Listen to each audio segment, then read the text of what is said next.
Hello guys, in this chapter I want to talk about the lymphatic system. The lymphatic system consists of a fluid which we call it lymph.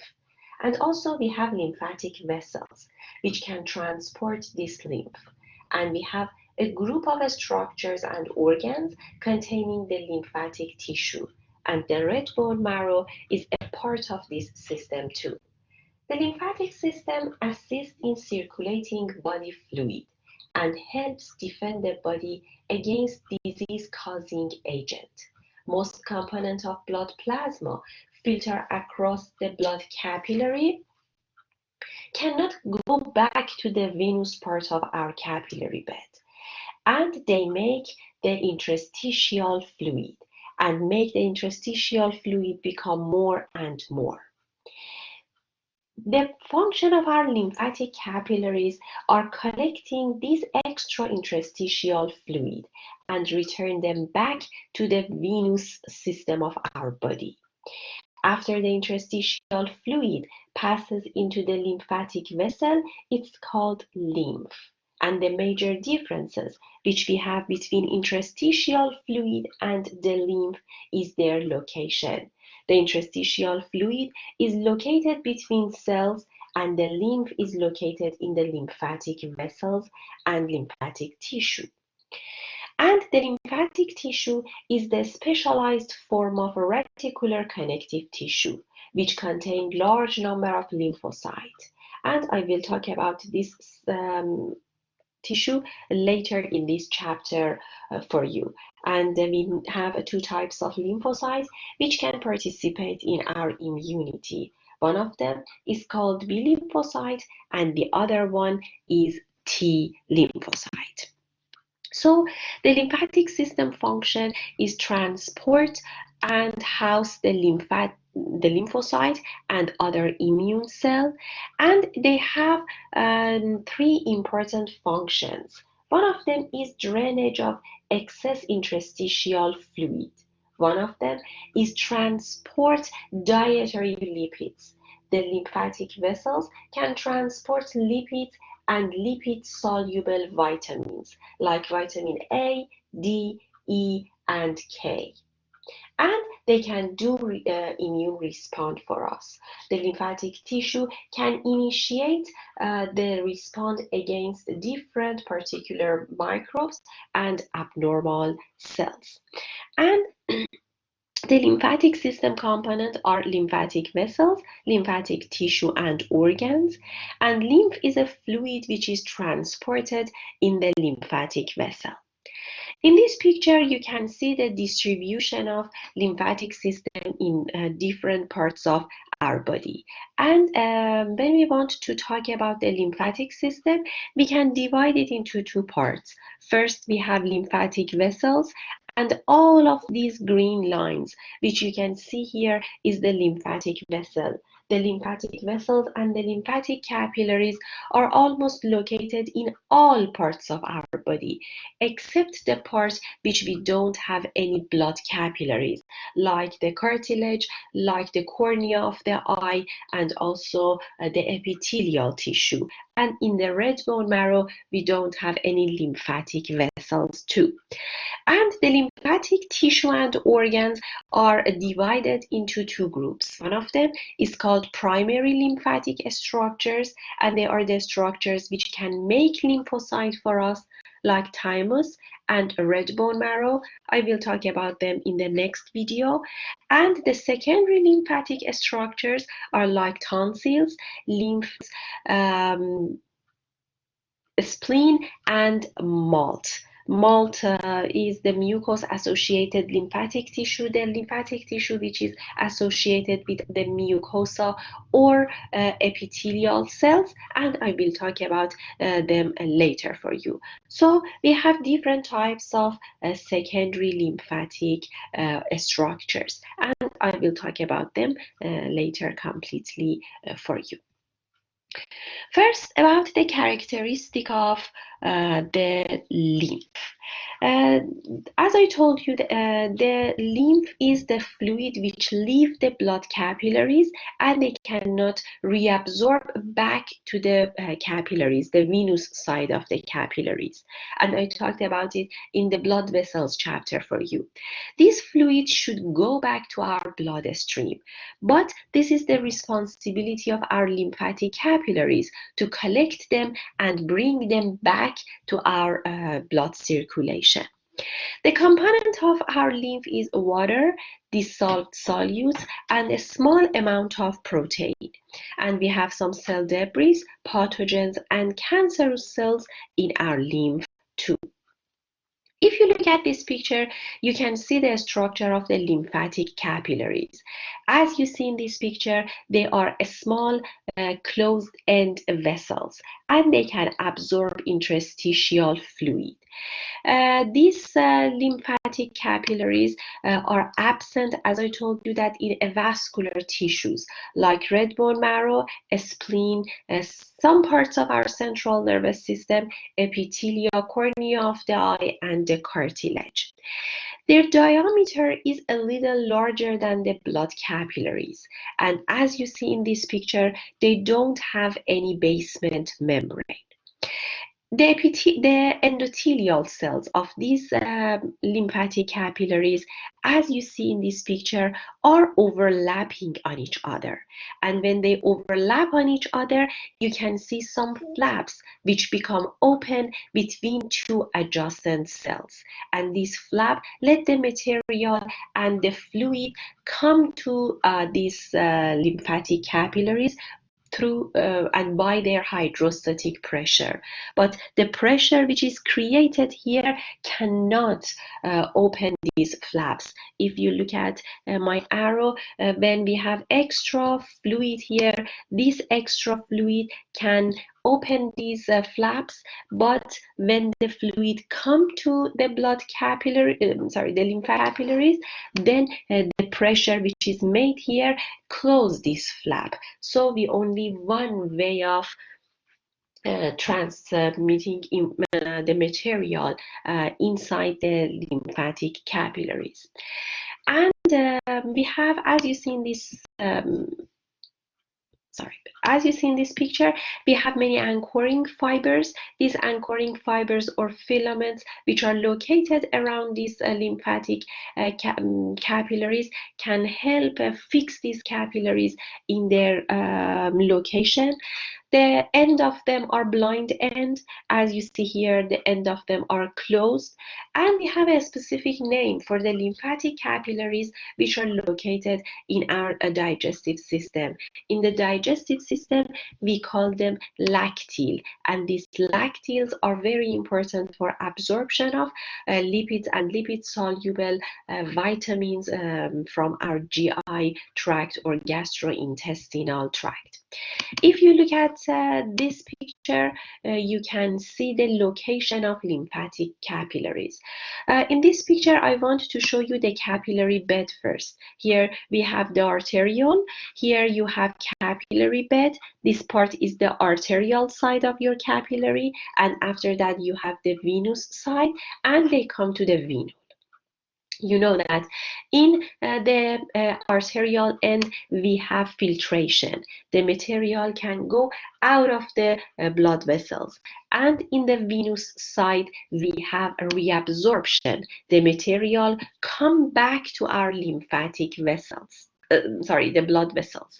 But I told you that the amount of filtration and the amount of reabsorption are not the same. And we have a small amount of fluid which remain in this area in the capillary bed.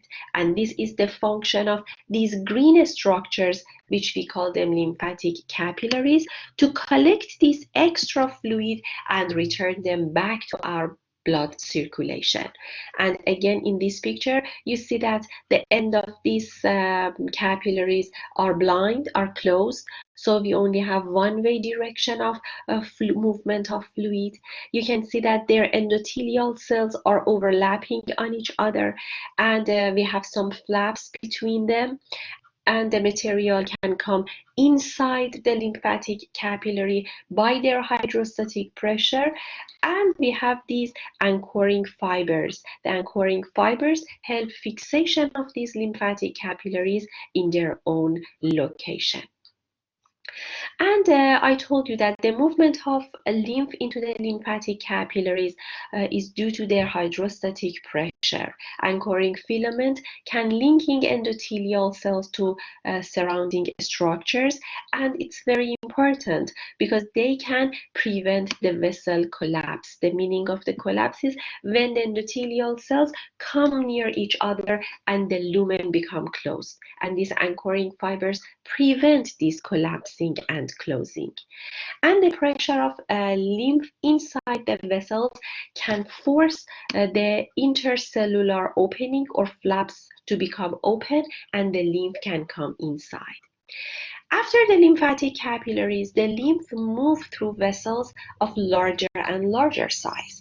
First, they come to the lymphatic vessels. Lymphatic vessels merge together and make lymphatic trunk, and the lymphatic trunk can make lymphatic duct. And at the end, the fluid return back to the blood circulation, and I will talk about it in the next slides. Although the lymphatic system is a very important system in our body to return the excess interstitial fluid back to our bloodstream, but these vessels can sometimes participate in the metastasis function. The meaning of metastasis is this: when we have some wandering cancerous cells in our body, and by the function of these lymphatic capillaries, they can move to the other part of the body. For example, when we have the breast cancer can easily do metastasis to the lung. How? By the lymphatic capillaries. If we have one cancerous cells detached from the tumor, they can go to the lymphatic vessels, and by the lymphatic vessels, they can move to the other part of the body, and specifically the neighboring structure, and make cancer and tumor in that structures. So this is one of the happening which happen by our lymphatic capillaries and lymphatic vessels. The lymphatic vessels are fed by lymphatic capillaries, and they are located adjacent to the arteries and veins. They have 3 layers in their wall, and their structures are very, very similar to the structure of the vein. We have tunica intima, a very thin tunica media, and thick tunica adventitia. Their lumen is very wide, and they have valves, as you see here, to prevent backflow of the lymph. Because the lymphatic vessels doesn't have enough muscle in their wall, in their tunica media, they need some structures to help them to pump the lymph toward our heart. One of them is the skeletal muscle pump, one of them is the respiratory pump, one of them is the valve, and these structures are the structures which can help our veins to move the blood inside. And also we have the pulsatile movement of blood in the arteries, which can help and make pressure on the lymphatic vessels so they can move better. And we have rhythmic contraction of the smooth muscle in the larger lymphatic vessel wall, and again it can help the lymph to move in our lymphatic vessels. And some vessels connect to the lymph node for lymph filtration, and I will show you the later in this chapter. After the lymphatic vessels, we have lymphatic trunk, and we have some major lymphatic trunks in our body. One of them is called the jugular trunk. The jugular trunk is the trunk which can drain lymph from our head and neck. We have subclavian trunk, which can drain lymph from our upper limbs, breast, and superficial thoracic wall. We have bronchomediastinal trunk, which can drain the deep thoracic structures.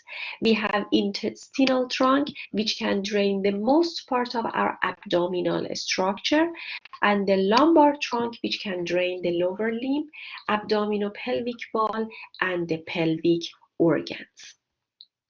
And in this picture, you can see most of these lymphatic trunks.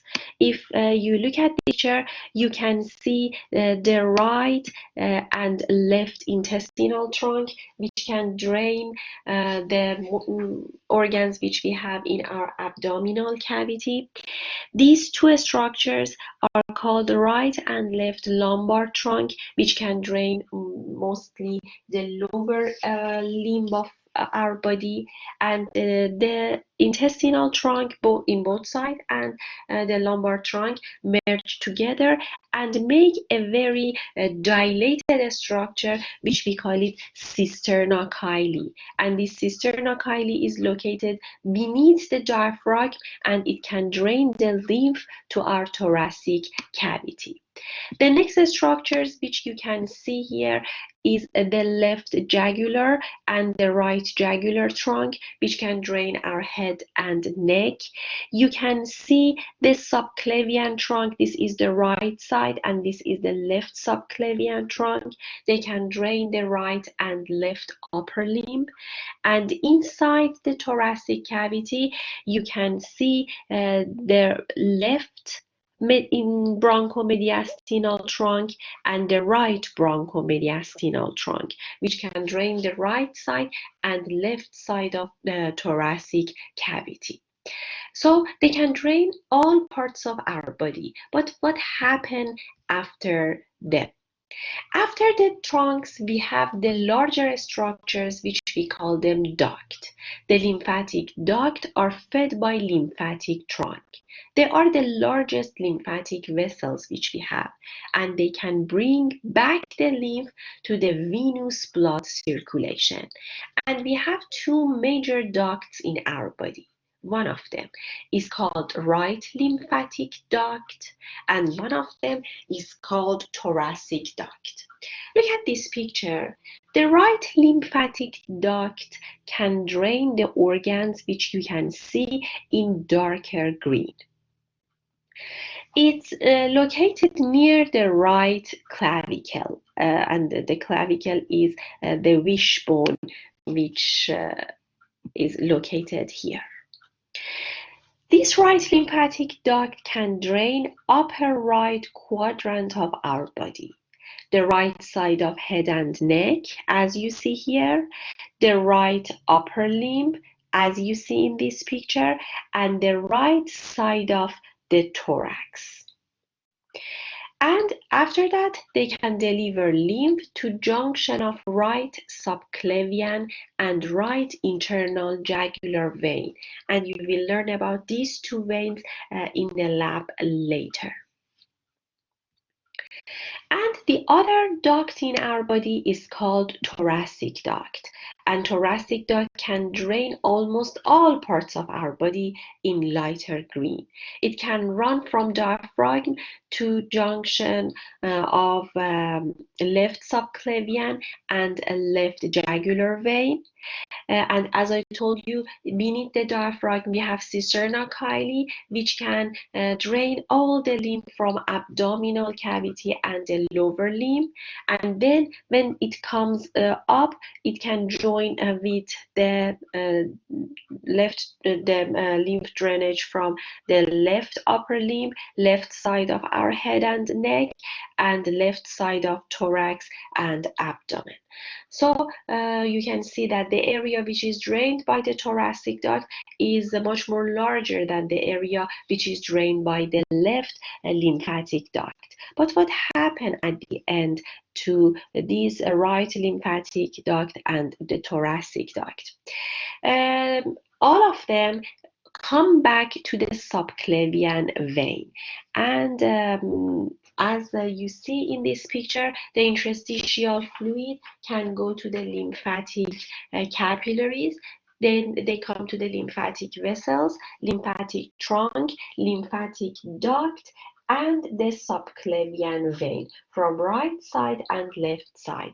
And when they come to the subclavian veins can make the superior vena cava, and then the lymph come back again to our blood circulation. And this is the purpose of our lymphatic system and lymphatic vessels, to collect the lymph from different parts of the body and return this extra fluid to our blood circulation, and it comes back to our subclavian vein in right and left side. We have a problem which we call it lymphedema. Lymphedema is the accumulation of interstitial fluid because we have some problems with the lymphatic drainage.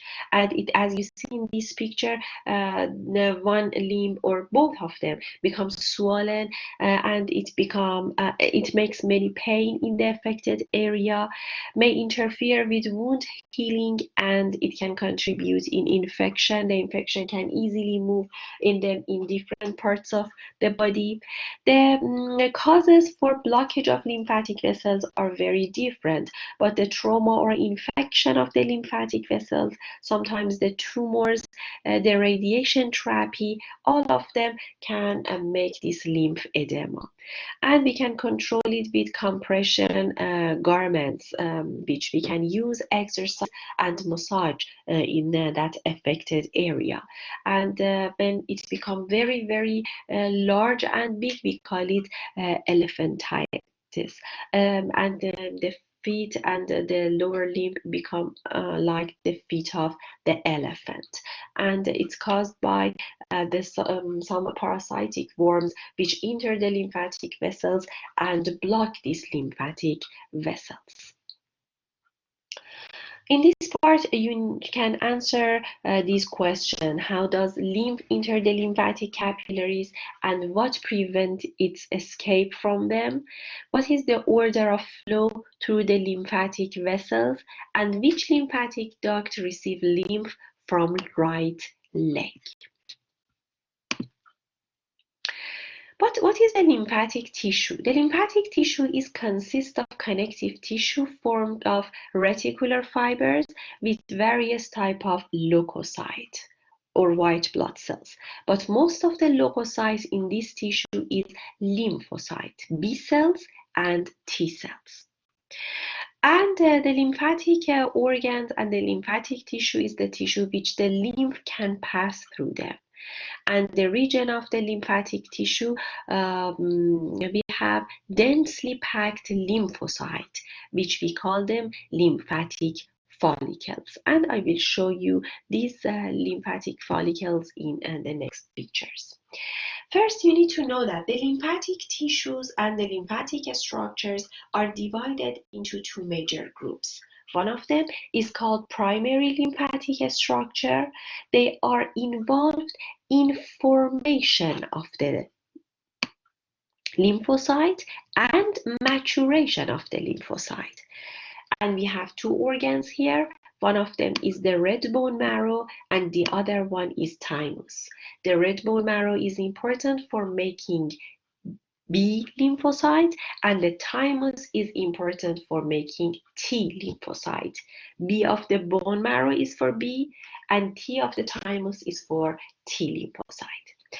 And the secondary lymphatic structures cannot form the lymphocyte, but they can house the lymphocyte and other immune cells.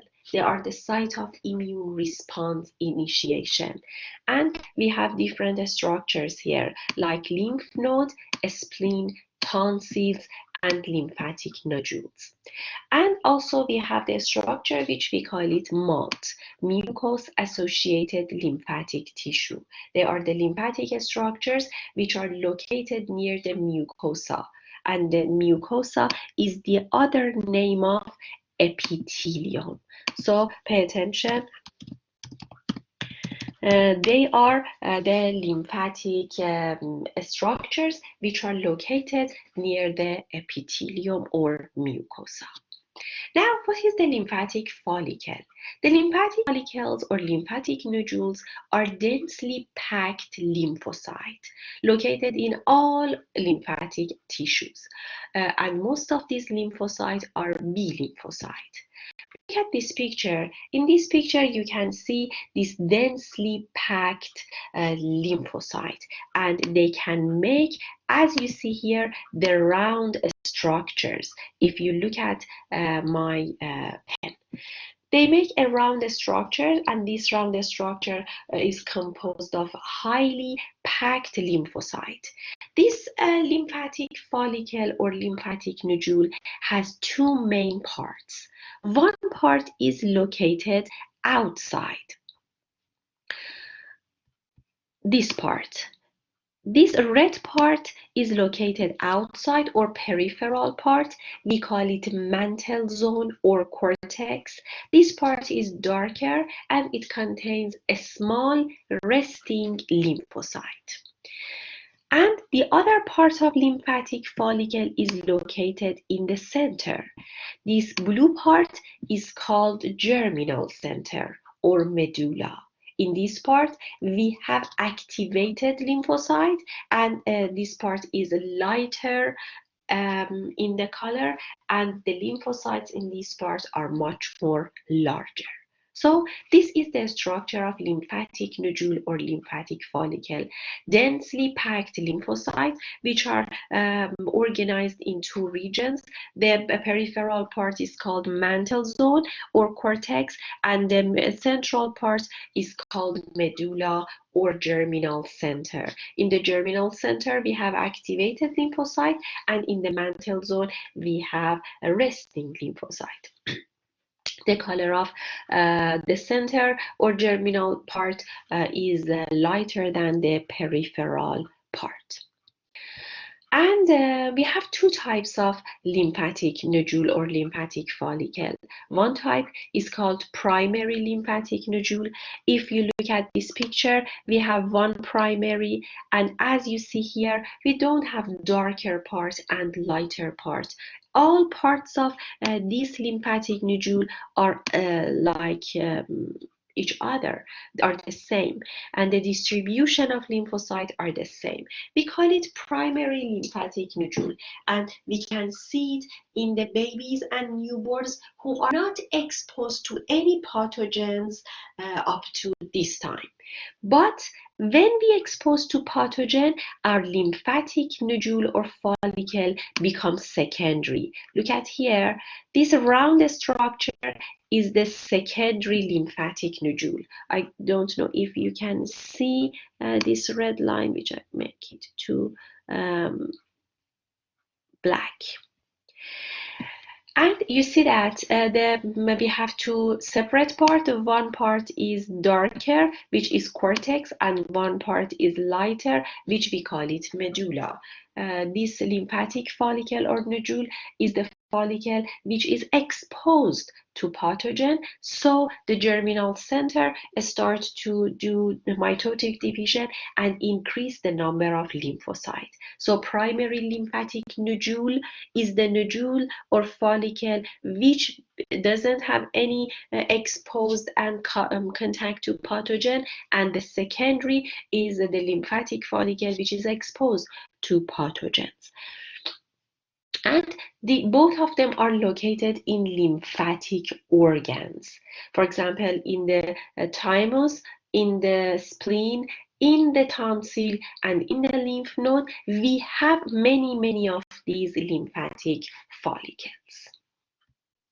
And at this time, you should answer these two questions. What is the acronym of MALT? MALT stand for, and what is an example of the primary lymphatic structure?